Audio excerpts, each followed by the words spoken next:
welcome to Cato Surveillance Week 2024. My name is Patrick Eddington. I'm a senior fellow here at the Cato Institute.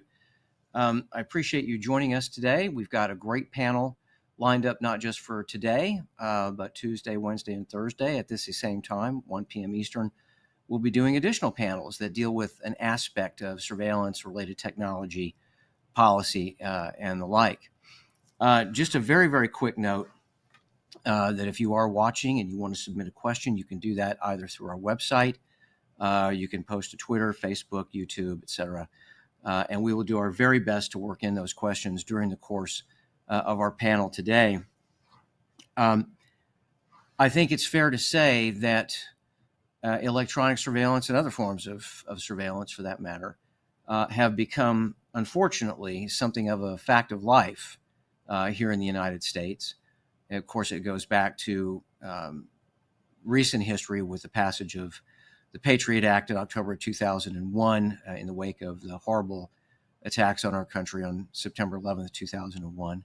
And it was followed up just a few years later with the creation of this thing called the Foreign Intelligence Surveillance Amendments Act, or FISA Amendments Act, which was an effort essentially to make a previously illegal mass surveillance program run by George W. Bush and his administration into something that would actually, in theory, pass legal muster. I think some of our panelists today probably still question whether or not it truly does. And with respect to our panelists, let me get to introductions without any further ado.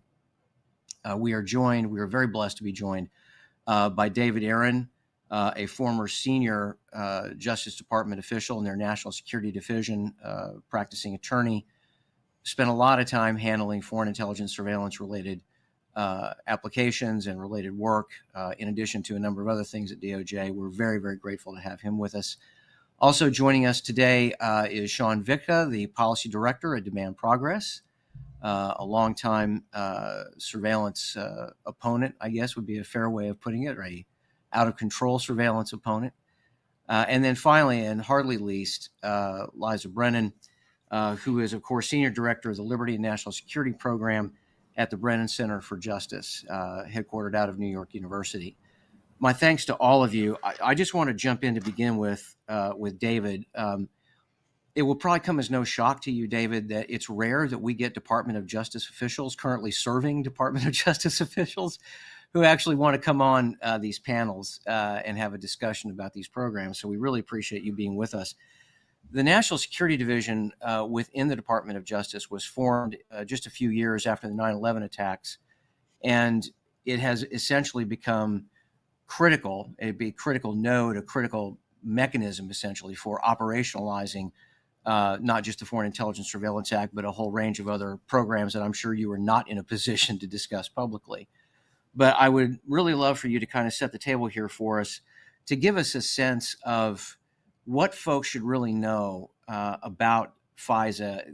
I see a lot of times in the press, people really seem to get mixed up about, well, is this actually, a Title I FISA issue? Is it a Title VII FISA issue? So I think just to come straight to the point, what is ultimately the difference between the various titles of FISA in terms of what you can or cannot do as an attorney in NSD or an FBI agent, bringing essentially a potential collection request to someone like yourself? Well, thank you, and thank you for having me. And just so everyone's clear, I'm obviously not here on behalf of the Department of Justice. I've been in private practice for a few years, but I can share some of my experience and thoughts. So the Foreign Intelligence Surveillance Act, FISA, was initially enacted in the late 1970s, and initially it was just the electronic surveillance title, which we now call Title I of FISA. And what it did was it established a process similar to the criminal Title III wiretap process to enable the government to lawfully conduct electronic surveillance. Under court supervision, FBI agents operating with DOJ attorneys to prepare and submit applications. It required minimization procedures and something akin to a sworn affidavit, similar to a criminal wiretap. Over time, additional titles have been added. Kind of ironically or confusingly, Title III of FISA permits warrants or orders for physical searches. That was added in the 1990s. There are additional titles for pen registers, which are similar to criminal pen registers, business records orders, although that provision has sunsetted. And then, yes, we got to Title VII of the Foreign Intelligence Surveillance Act, which is what most people think of about that as Section 702. Some of the big differences between a Title I electronic surveillance and a Title VII or Section 702 acquisition is Section 702 is implemented within the United States, but it can only target non-Americans who are outside the United States. And because non-Americans who are outside the United States don't enjoy the protection of the US Constitution, there is no individualized warrant requirement or probable cause finding required to target a Section 702 target, a non-American who's outside the United States. If someone is an American and or if they are in the United States, a specific warrant or order targeting them based on a finding of probable cause is required. And that's really the most important distinction. Both authorities have minimization procedures that are required in terms of what the government can keep. We can get into the nitty gritty of that because they've become public. But similar to the Wiretap Act, there are minimization procedures required for both authorities. Liza, when we talk about this program that David has just described, the 702 program, while it is true that it is statutorily designed to simply go after the communications of foreign individuals of interest to the United States government, the nature of the global communication system really pretty much complicates that, I guess would be one relatively neutral way of putting it. Give us a sense from your perspective about what that means at a practical level. I guess the simple question is, are the communications of Americans being swept up in this program despite the fact that it is supposed to be outwardly focused? Yeah, I mean, absolutely that's happening. Even though the targets of Section 702 surveillance have to be foreigners outside the United States, the surveillance actually sweeps in huge volumes of Americans' communications because Americans communicate with foreigners. And the latest figures that we have for the scope and the scale of this program suggest that several 100 million communications are being obtained every year under this program. And even though the government refuses to provide even an estimate of how many of those communications involve U.S. persons, conservatively, it has to be millions. So these are millions of Americans' communications that are being obtained every year without a warrant or any kind of individualized court order. So that is the practical backdrop for why advocates like myself and like Sean and many members of Congress have expressed concern about the program and the Fourth Amendment implications of the program. And I know we're going to talk more about that later. And I'll just say, I don't disagree. When you collect the communications of any targeted individual, you're going to get the communications of people with whom they've communicated. So I don't think we disagree on that particular aspect. Sean, when we have... And fundamentally, just really quickly, so the question is, if you're collecting a communication between a U.S. person and a foreigner overseas who doesn't have rights, whose rights trump? I mean, does the fact that the foreigner is the target completely eviscerate the Americans' Fourth Amendment rights, or does the American retain their Fourth Amendment rights? And we'll get to that later. Sean, I'm assuming you concur essentially with Liza's characterization, essentially, of what we're... Liza and I happen to agree on a lot of this. Yeah, I had a feeling that was going to be the case. This material that gets swept up, it is my understanding that as a general rule, the government has the ability to hang on to that data for, if I recall correctly, up to 5 years. So I guess my question is, if we're talking about a relatively tiny set of bad actors that the federal government is interested in going after, whether we're talking about in the counter-espionage context or the counterterrorism context or the counter-narcotics context, which I think is a very controversial use of this authority, but in any event, why does the government need to hang on to data that clearly includes data on us, Americans, unless it is directly connected to a foreign actor who has been assessed one way or the other to be an actual national security or similar threat to the United States, why do they, Sean, do we have any kind of real credible explanation, publicly at least, from officials So, about why they need to hang on to it? well, one, I mean, David may be able to speak to some of this as well, but one thing to add to that is the 5-year timeline has a series of exceptions. So we've long had debates in Congress as to what those exceptions should look like, how long that timeout period should be. But I think what you're really speaking to is a broader inclination that is deeply concerning to, I think, every civil liberties advocate, which is this tendency to hoard information. So there have been policy debates, for instance, should the government have to review all incoming information and make an affirmative determination that it is relevant before keeping it for X or Y timeline? And generally speaking, the government's been extremely opposed to that.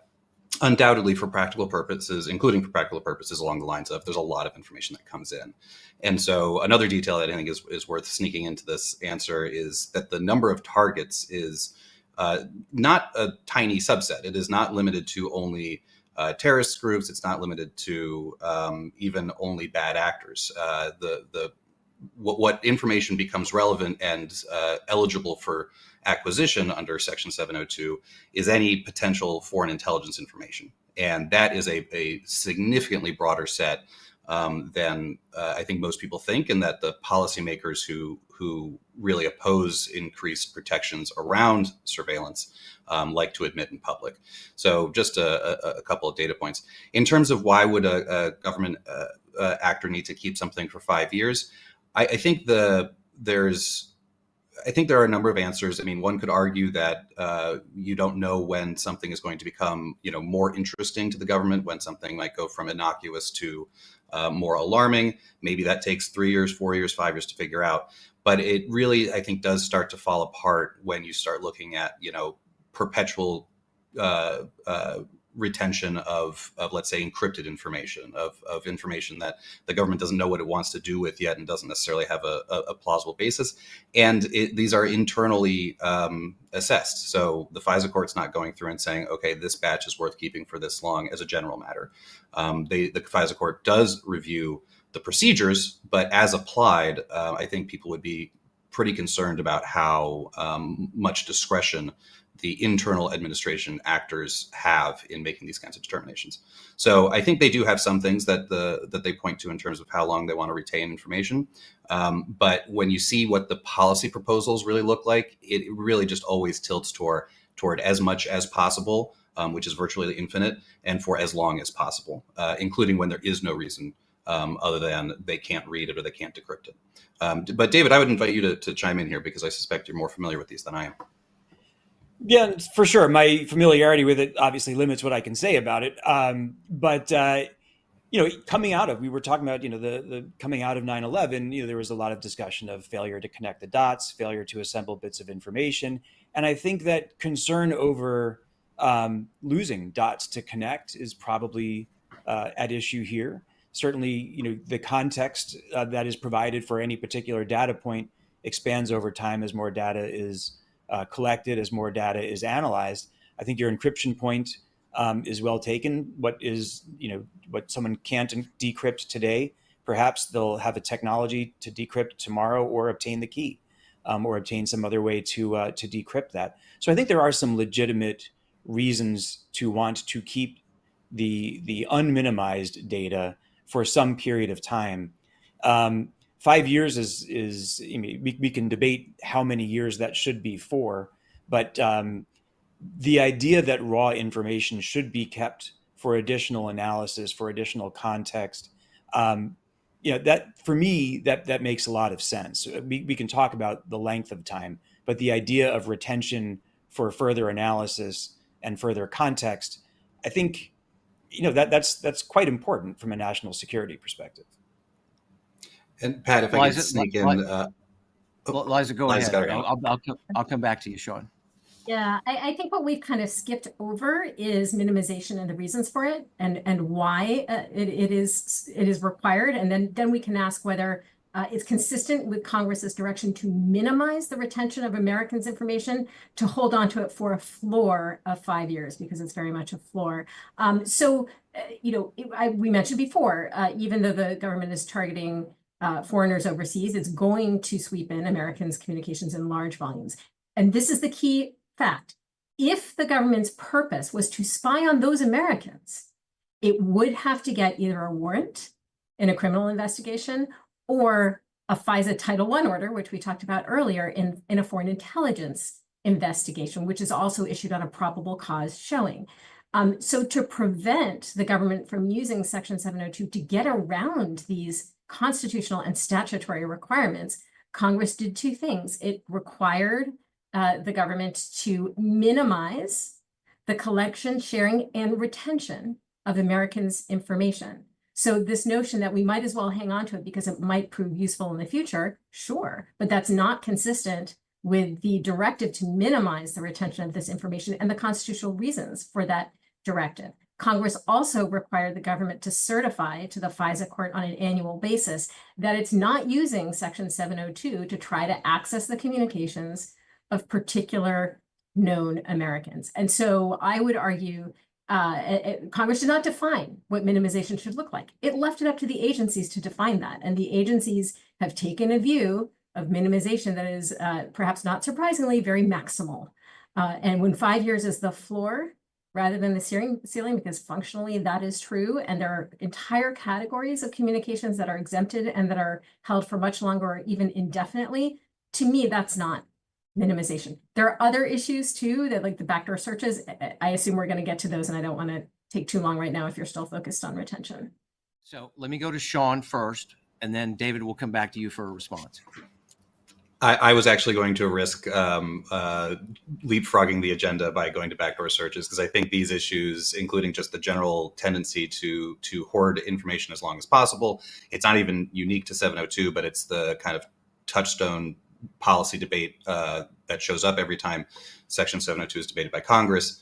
And so just to describe what this is very quickly, you have this set of millions of communication, many millions of communications. What can the government do in trying to utilize that information?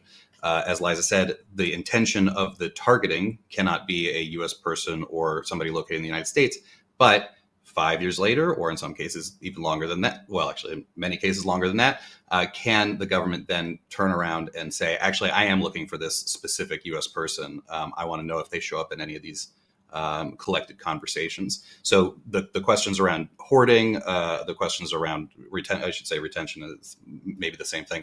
The questions around minimization, a huge number of policy intricacies, debates, sensitivities reach their zenith, arguably, in this moment when an FBI agent says, actually, I do want to look specifically for a U.S. person who I have, maybe in this data. But I don't want to detract from David. Yeah, David, I think, is chomping at the bit to get in here, so go ahead. No, that's it's fine. Thank you. There's a few things I just want to make sure everyone understands, and that is that not everything is delegated to the executive branch, and not everything is delegated to the individual line FBI agent. The minimization procedures requirement in FISA, which is incorporated into Section 702 as well, calls for the minimization procedures to be reasonably designed in light of the purpose and technique of a particular acquisition. The FISA court itself has to pass on those minimization procedures and find that the minimization procedures are consistent not only with the statute, but with the Fourth Amendment as well. Now, you might question whether you agree with the court's decision, but it's not as though it's just someone at DOJ or someone at the FBI or DNI making these decisions. And similarly, I know we'll talk about queries and how the recent reauthorization modified the query procedures. This isn't just up to one individual. There's not one guy in a cubicle making these constitutional calls. To be sure, there's a lot of operational flexibility that gets delegated down, but the rules get passed on at a high level and outside of the executive branch. And then the application of the rules, it involves more senior officials having supervision over junior officials and, some accountability to the court. I also want to make clear that when we're talking about the retention of data that has not been reviewed for any period of time, whether it's 2 years, 3 years, 5 years. It's not just a big pot of Americans' data, it's all the collected data. And so the reason for keeping it is not we might find something interesting about an American in there, it's that we might want to search that entirety for information. I know we're talking about Americans right now, but I don't want the audience to think that that retention is focused exclusively at Americans' information. But that's it. Well, it is very interesting. I think, at least, the bureaucratic incentives that I think really come into play here. And now I'm speaking as a former intelligence officer myself. I never felt like I had, remotely enough information, but my job was strictly foreign the entire time, looking at Soviet military forces, later looking at Iranian military forces and the like. But here, we absolutely have a circumstance where the collection of this data and its retention has absolutely led to violations. And Liza, I know that you have been keeping meticulous track of those violations. The Privacy and Civil Liberties Oversight Board obviously has played a significant role in that respect. But for me at least, I will say that the most shocking revelation was the discovery that a sitting U.S. member of Congress had 19,000 of their contributors searched, essentially, as I understand it. Liza, do I have the basics of that, kind of down? That's right. And I'll talk a little bit about some additional violations, but I don't want to quite let go first of this point that, as far as I'm concerned, warrantless searches through this data for Americans' communications is itself a violation, because the only reason that the government was able to obtain all of those communications without getting a warrant was by certifying that that their intent was not to access the communications of any particular known Americans. And as soon as they received that data, Sean was being a little too kind when he said maybe 5 years later, every day the government is running queries for US persons of this data. So having certified that they're not trying to access the communications of particular known Americans, they immediately go rummaging through the data, looking for the communications of particular known Americans. And as far as I'm concerned, that is a bait and switch that blows a massive hole through the protections of the Fourth Amendment. So I don't want to concede that if the government were following its own rules, which, yes, the FISA court has approved. FISA court has a history of being extremely deferential to the government, and the FISA court has approved these internal rules, but those rules fall far short of probable cause and a warrant. Instead, those rules allow the FBI to go searching through all of this data as long as they can say that the search is reasonably likely to return foreign intelligence, very broadly defined, or evidence of a crime. And that standard, as low as it is, has been violated over and over again. And this is what we found out from FISA court opinions over the last few years. There have been, in the FISA court's word, persistent and widespread violations of that low standard. And the violations include, as you mentioned, a search for 19,000 contributors to a congressional campaign, searches for the communications of a US senator, a member of the House, multiple current and former US government officials, journalists, and political commentators, tens of thousands of people involved in quote unquote civil unrest, including Black Lives Matter protesters, and more. So these are the kinds of abuses that are reminiscent of some of the things that we saw during the reign of J. Edgar Hoover, and they sort of send chills up your spine when you hear about those abuses. Now, there have been a lot of changes that the FBI made internally once these FISA court opinions were made public. The FBI started addressing them and putting in place a number of changes, and some of those changes were codified into law this last time that Section 702 was reauthorized. But we already have data from after those changes were implemented. And what that data shows us is that violations are continuing to occur, violations of this very low standard, at a rate of over 1,000 violations per year. So it is a system that is both in design and in practice violating American civil liberties on a daily basis. Just kind of pivot back to you for a second, because both of us worked in the executive branch. Both of us understand that when you're dealing with extremely large bureaucracies, and you've been a manager in DOJ, right? Are you talking to me or are you talking to David? No, David specifically here. I didn't. Okay, good. Yeah, no.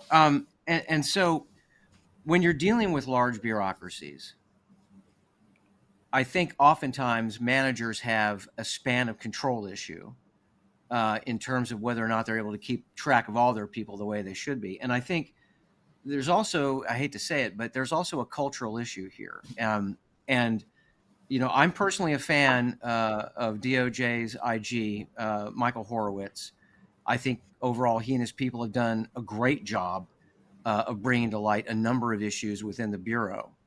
But I just have to wonder, David, whether or not you think that there could ultimately be a organizational culture problem, not just within DOJ, but I'm talking specifically here at the FBI, because it's FBI that's at the tip of the spear on this stuff when we talk about these queries. They're not the only agency that can do these queries, of course, but they are the lead agency, hands down. And I think that's my big concern. I want to make it clear. I want the FBI catching Russian spies. I want them catching PRC spies. I want them, going after child sexual predators, all those kinds of things. I don't want to make it sound like I personally don't see a use for the Federal Bureau of Investigation. I do. But and I've spent the last 10 years literally looking at the history of the FBI, and I'm about to issue a book that's going to deal very heavily with it.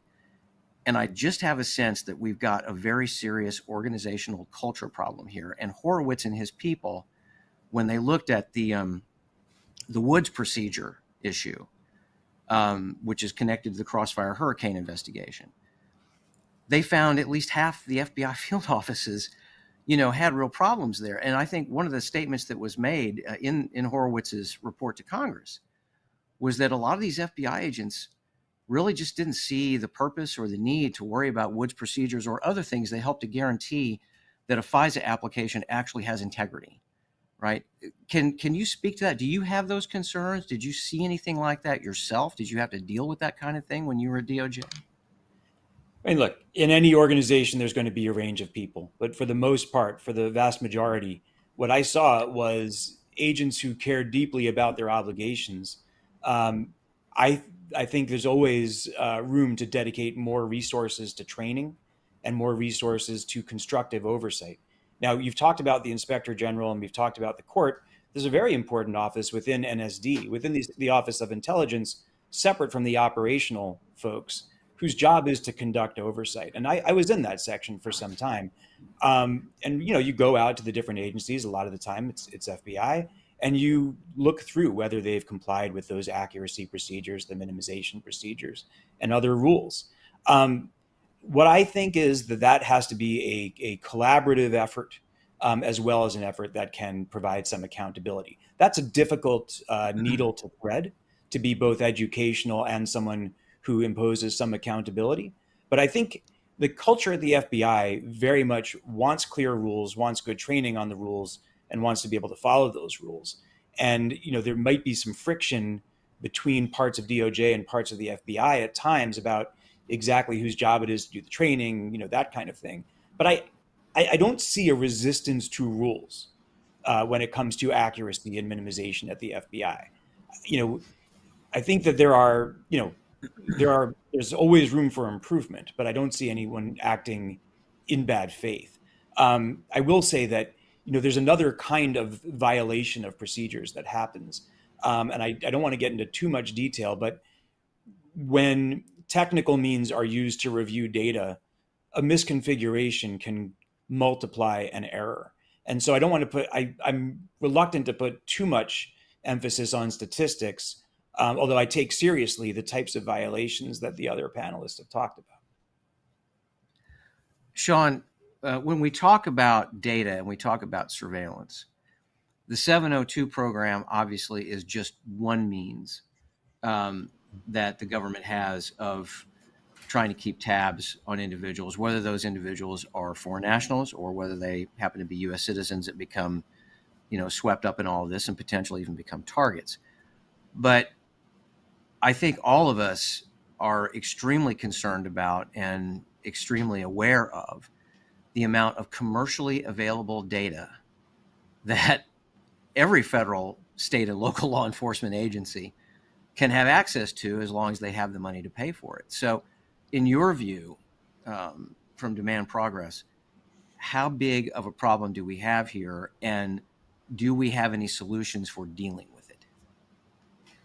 Thank you for that, and I think it's an important part of this debate to acknowledge. The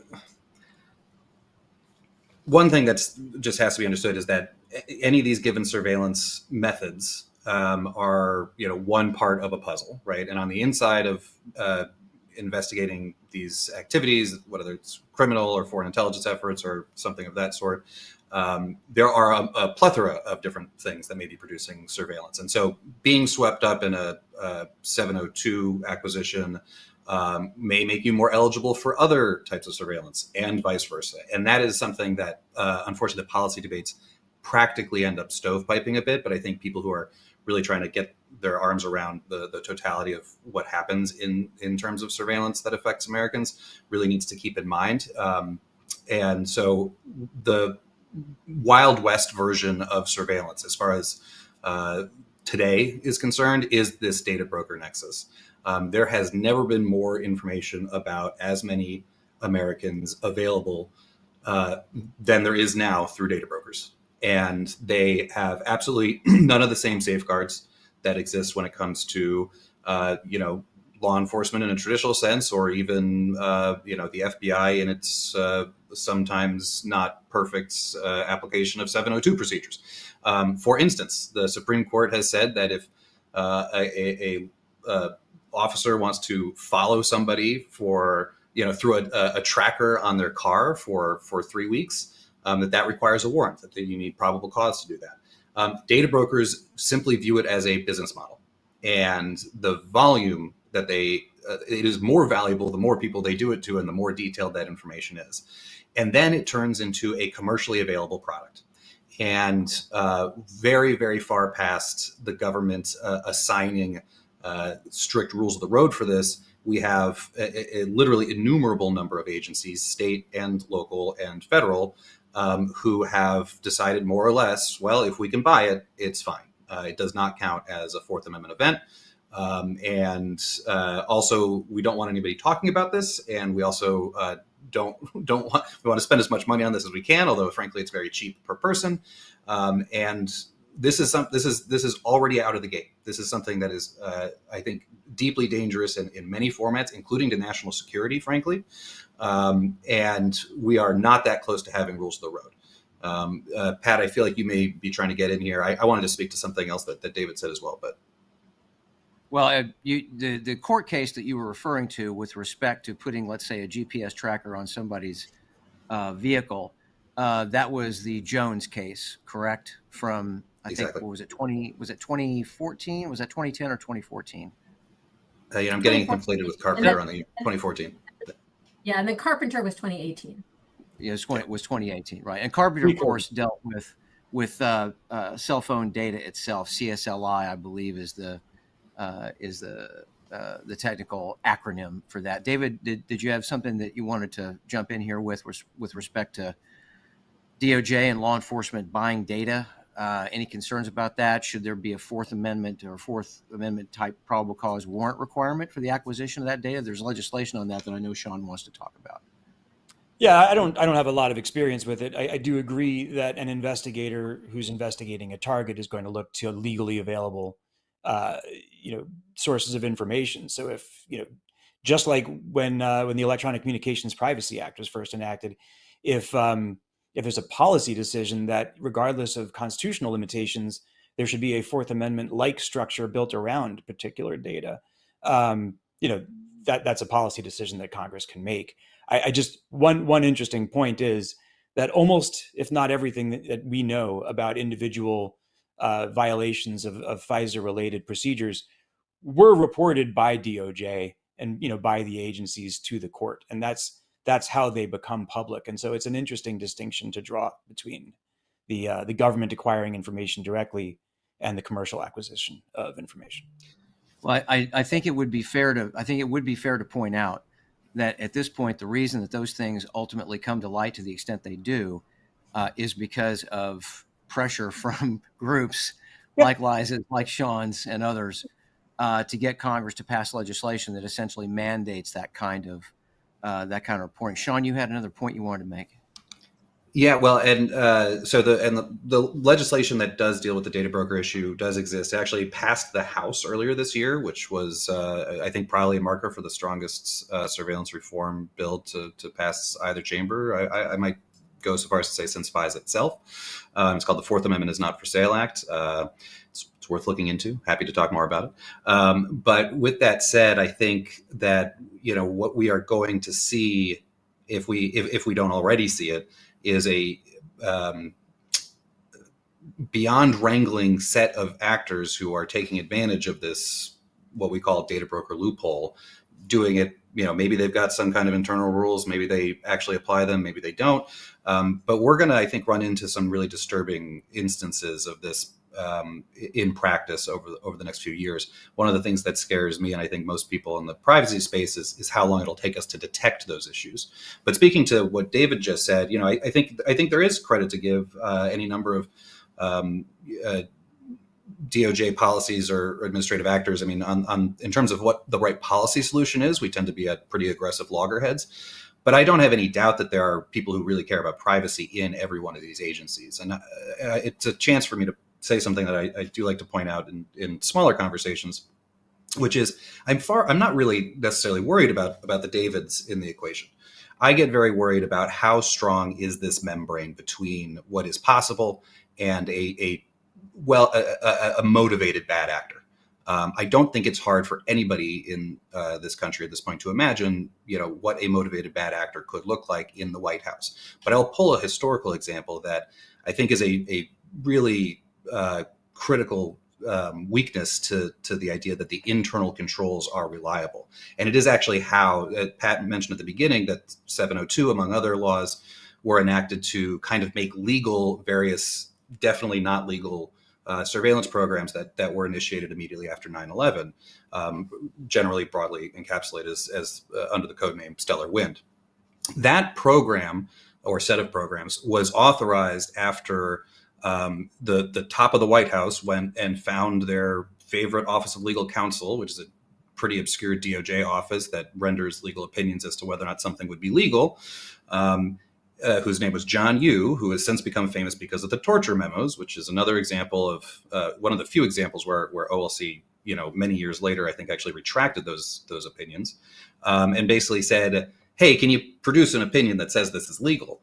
And my favorite anecdote about this, although favorite's definitely the wrong word, is that the White House would not give the NSA a copy of this legal opinion to hold on to because they knew, I think, that it was so flawed, so critically, just disingenuous is the only word I can come up with for it right now. That having it in more agencies created like a transparency risk. The fewer entities that have it, the less likely it is to get FOIA'd kind of stuff. Ultimately, just to pull one data point out, what John Yoo wrote in that opinion was that to the extent that the Foreign Intelligence Surveillance Act limits the executive branch's ability to conduct domestic surveillance for national security purposes, that FISA is unconstitutional.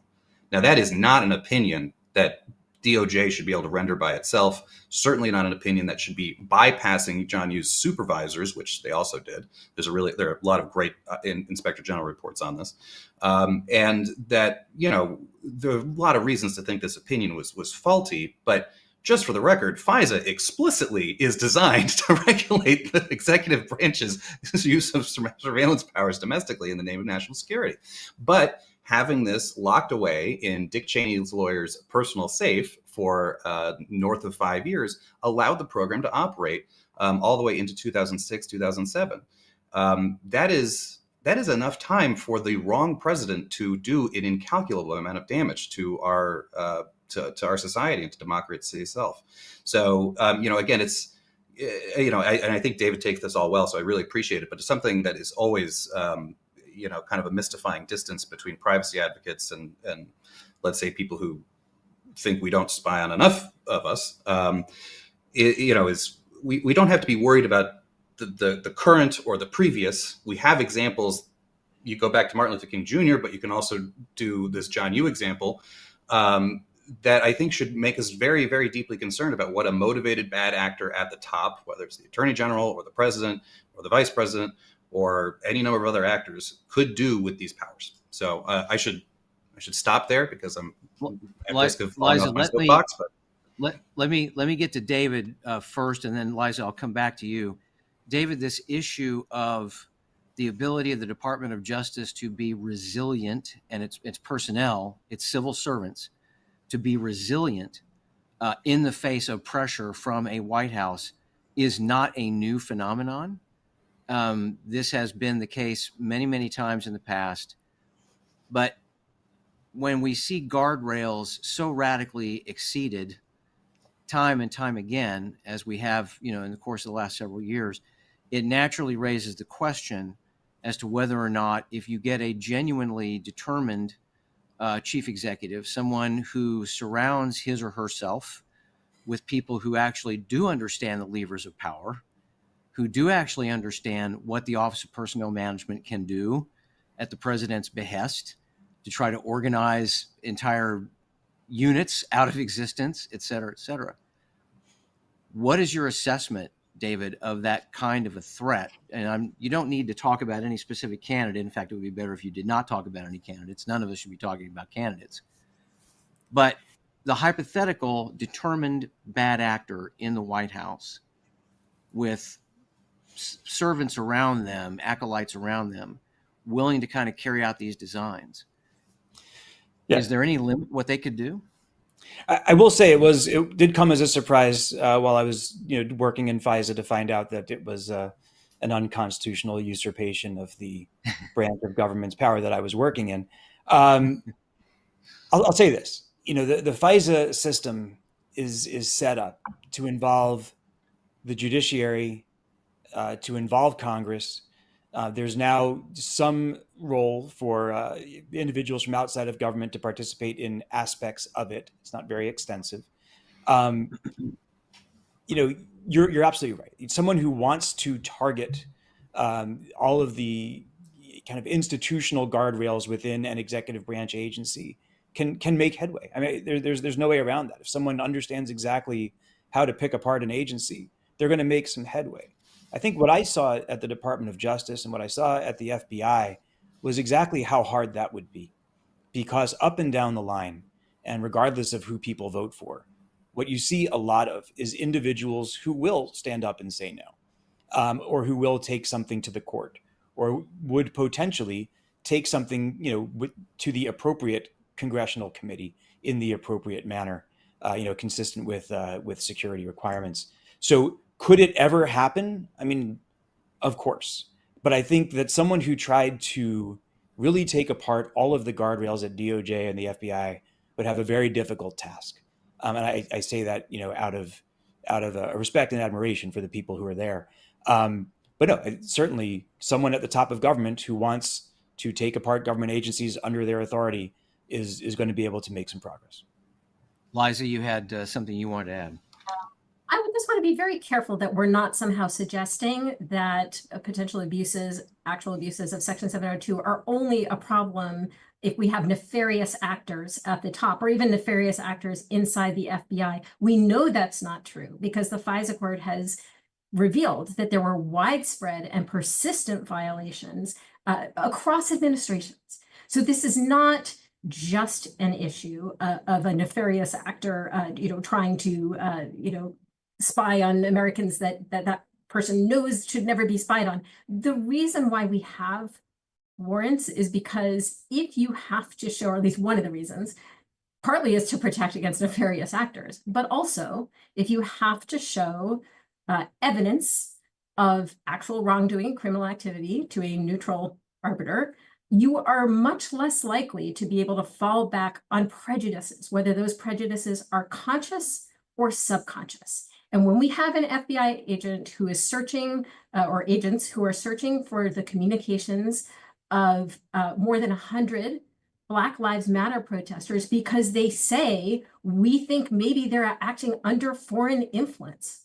Well, what does that tell you about the mindset of those agents? To me, they were acting on some kind of prejudice, and maybe it was a completely subconscious prejudice that if people were out there, protesting against racial injustice, there could very well be some malign foreign influence at work. So we have these protections. The protections of the Fourth Amendment are not just protections for civil liberties, they're protections for civil rights as well, because they help to make sure that prejudice does not infect the decisions of ordinary people who hold these prejudices and are not trying to undermine democracy or tear everything apart.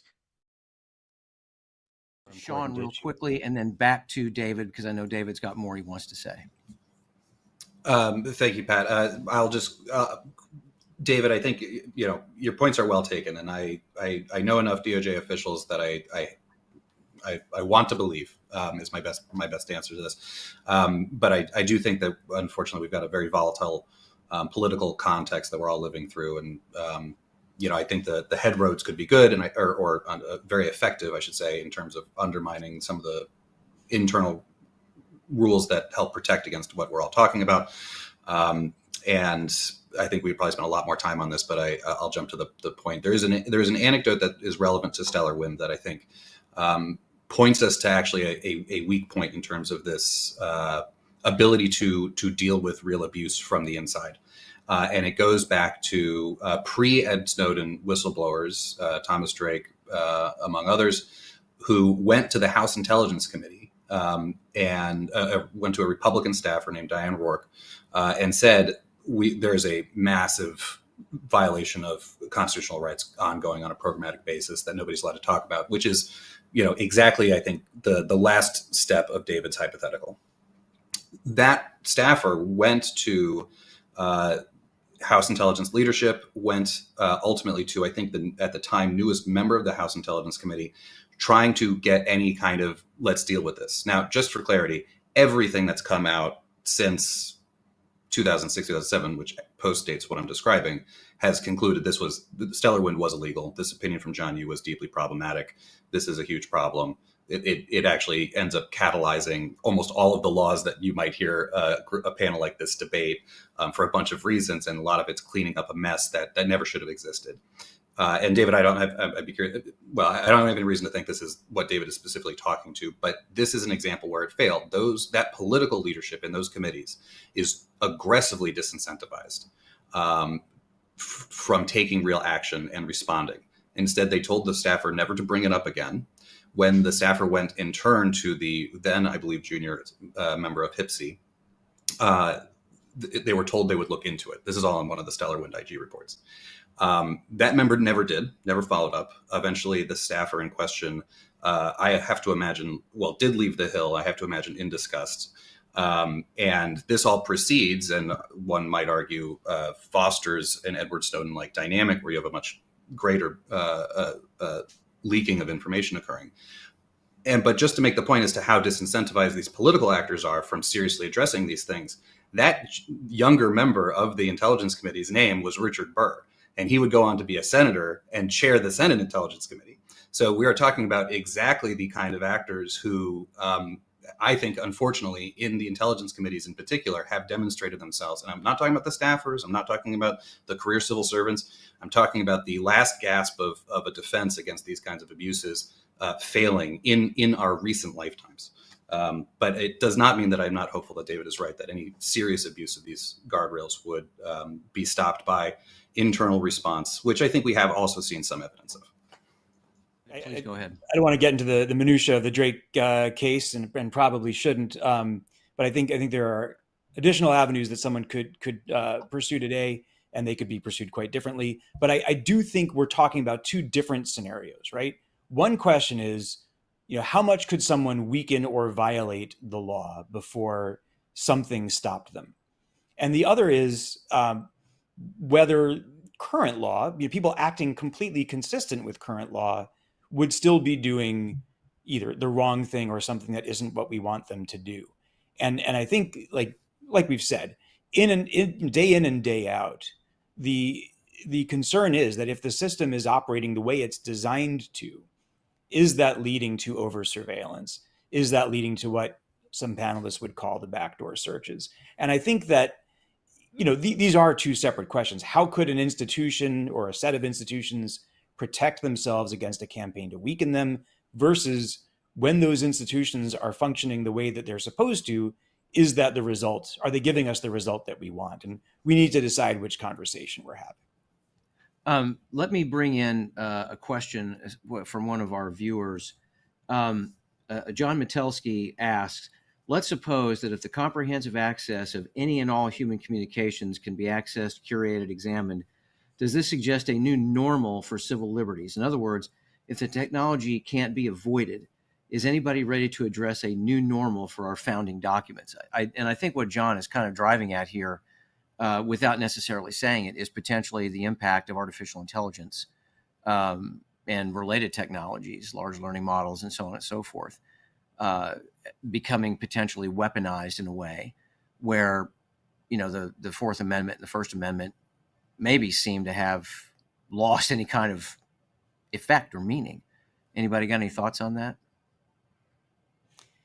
I don't think we have to concede that there's not going to be any more privacy, or that there's not going to be any more First Amendment, or forget the Constitution. It's too late. We have AI. I mean, I think that's why I'm exaggerating, but I think that is why Congress needs to step up to the plate and take on the challenge with tools that are commensurate to that challenge. And they exist. There is no reason why, just because the government can collect everything, it has to collect everything, or it should be allowed to collect everything. AI can actually be harnessed in this way, in a privacy protective manner. One of the things that the government has said is, when lawmakers have asked, as they've been asking now for over a decade, please give us an estimate of how many U.S. persons' communications you are collecting. And we've gotten different answers, depending.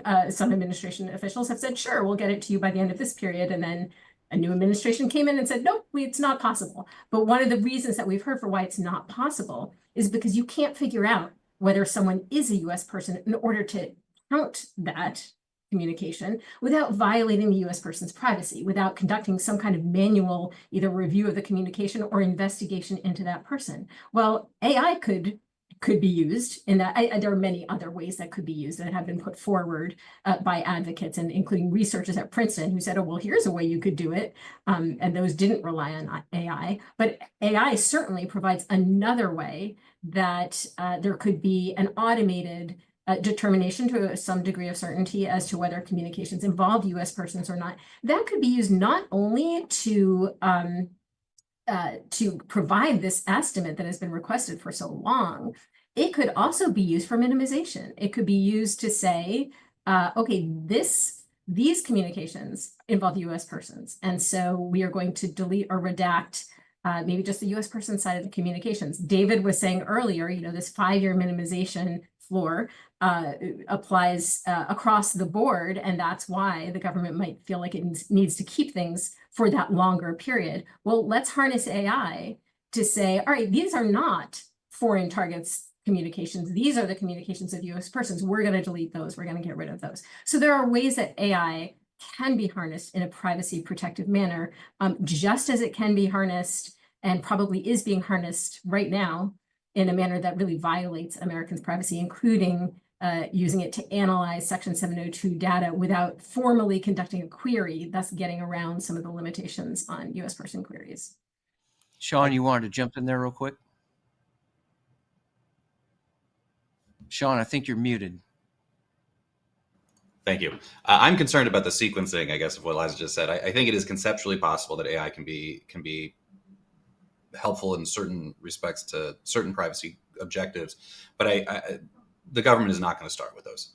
And I think actually the data broker conversation we were having earlier is like a severe, it's a severe issue in its own right. I think it severely magnifies the problems that we can imagine in the AI context. And those two things are, I think, much more likely to become acute problems before, unfortunately, we see some intrepid government official figure out a way to manifest AI as a privacy protection device. Although I do, I'm not trying to argue with the conceptual possibility, and I should be quick because I know we're running out of time. 100%. I was just responding to this idea of, well, we have AI, so that means it's hopeless, and the Fourth Amendment is toast. It doesn't have to be, but we would need a major shift in the way that the government approaches and the way Congress approaches these issues in order for that to happen. David, thank you, Liza. And Pat, yeah, go ahead. If I may, just really quickly, I think the data broker side of this, as much as AI is something that everybody wants to talk about right now, I think the exact question that you are posing, as around what happens if this becomes normalized, et cetera, I think that is basically the pro-surveillance play around data brokers. I mean, the explicit policy arguments include, well, the companies have it anyway, which is true for our communications too, by the way. The companies have it anyway, and they're going to sell it, and therefore X, Y, and Z, and it should just be fine. I really think that is actually a mobilizing factor for a number of agencies trying to just get as aggressive in terms of their data broker approaches as quickly as possible. They're trying to beat somebody figuring out rules for the ecosystem. David, if it were possible to implement an AI capability to review FISA applications, whether it's Title I, Title III, Title VII, for potential errors or inconsistencies or whatever, do you think that might have surfaced Kevin Kleinsmith's little alteration in the Crossfire Hurricane case? Would it help? But on a more serious note, would it help, do you think, to have that kind of capability, either as a primary or a secondary method of review to potentially catch problems? I'm not going to make any reference to that case. I mean, look, I'm not a computer scientist, and I'm not really that up to speed on the best applications of AI. I like the idea of using AI as a new technical tool to help with minimization, for example. Just like the same technology behind a spam filter can help with minimization. When I started, it was being done on paper. And there's been automated tools deployed to make that more efficient, and perhaps that could require less retention if there were more efficient review. And if we don't end up with some language learning model or large language model that consists of all the U.S. person information that everyone here is worried about, sitting somewhere on a server for years. But in terms of like using it to find truth in a pile of in a Woods file, I have no idea if that's feasible or not. And I also, I like any human, I have concerns about offloading too much discretion to computers. Although if this is being recorded, I want to go on record as welcoming our AI overlords. I have one final question. This has kind of become a little bit of a hobby horse of mine to a certain degree. We have talked for most of this hour about some specific programs. I tend to focus a lot of my work on what I think are kind of the macro issues, where I see like the macro threat. And David, I want to pose this to you to begin with. I have come to believe pretty firmly that America would be better off if we moved the Department of Justice out of the executive branch and put it effectively, at least under the administrative control of the federal judiciary. And the reason that I believe that is because of a lot of what we've already discussed today, which is the ability of a president of a given administration, and there are multiple examples throughout history where this has been the case, where the system, a president or his people have managed, or folks working for his people, have managed to misuse the power, essentially, of the Department of Justice and the intelligence community to do a lot of the kinds of things that, David, I know that you, I, Sean, Liza, most people would never want to see. Do you think there is any merit at all to the idea of moving DOJ out of the executive branch and putting it under the federal judiciary? I know that there are several European countries that basically have that kind of a model, but I'm just curious, and I want to get everyone's thoughts before we wrap up here. So respectfully, no. I think it's an executive agency. The president is entitled to give it policy direction. The people choose the president and should do so wisely with this in mind. But the Department of Justice, while the president shouldn't be directing individual cases, should be able to set the priorities for the department. if we're talking about moving one executive department or agency out of the executive branch because of a fear of abuse, where does that end? Are we talking about the intelligence community? Are we talking about the military? Are we talking about the EPA or the Department of Agriculture? These are all things that the government or that the president could abuse in some pretty pernicious ways. But we, the people, are the check on that. Moving the Department of Justice out of the executive branch would not be the answer. Sean? I think it's an interesting question. I take the response from David seriously. I would offer this, and this is maybe a little bit. Well, I'm on the policy side of the fights. I'm day to day sometimes, and what I would offer is that this might be a helpful debate for Congress to have in a way that makes the Attorney General more responsive to Congress. The Attorney General, well, I shouldn't say the Attorney General narrowly, but DOJ is an agency that certainly could have helped Congress get its hands around how many U.S. persons' communications are reflected in 702 data. You could spread that across a number of agencies, including certainly the Office of the Director of National Intelligence and others. If you get into the nitty gritty of that particular request for transparency, which is ultimately all it is, you will find some really frustrating bad faith decisions made at the political heads, right? Once again, not the career civil servants, not the folks that sometimes get, I think, wrongfully pejoratized. But you can watch the Director of National Intelligence in real time walk back a commitment to deliver that estimate to Congress in a Senate a Senate committee hearing. So, what's the right answer? It sounds like something that maybe Congress could debate, and we could hear the good reasons that may exist not to do such a thing.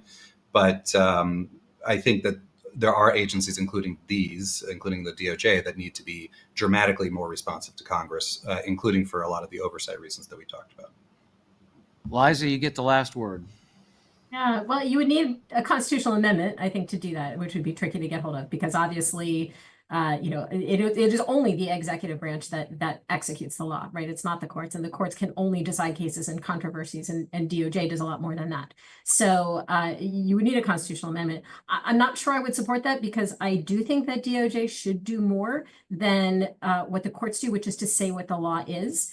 In fact, I think DOJ maybe does too much of saying what the law is, but there's a lot of policy that goes on at DOJ that we should have better checks in place against abuses of that policy role. There is one part of DOJ that does say what the law is, and that's OLC, and I would be in favor of a very different approach to OLC, one in which they do not secretly get to decide what the law is in a way that's not subject to public inspection, let alone congressional correction or judicial correction. And so I do think there needs to be some rethinking of OLC and its role. But as far as the rest of Department of Justice is concerned, my instinct, and it's a fascinating question, I haven't given it enough thought. My instinct is probably not. Well, as is often the case, I find myself in the minority. It's a good thing that I'm comfortable being there. I want to thank David Aaron, Sean Vicka, and Liza Godine for an excellent, spirited, very informative discussion here today. I hope all of you who tuned in feel the same way. This, of course, will be posted to our website here in the very near future. And otherwise, my thanks to my panelists, my thanks to you, our viewers, and our supporters here at Cato. And for the Cato Institute, I'm Pat Eddington. Thanks for watching.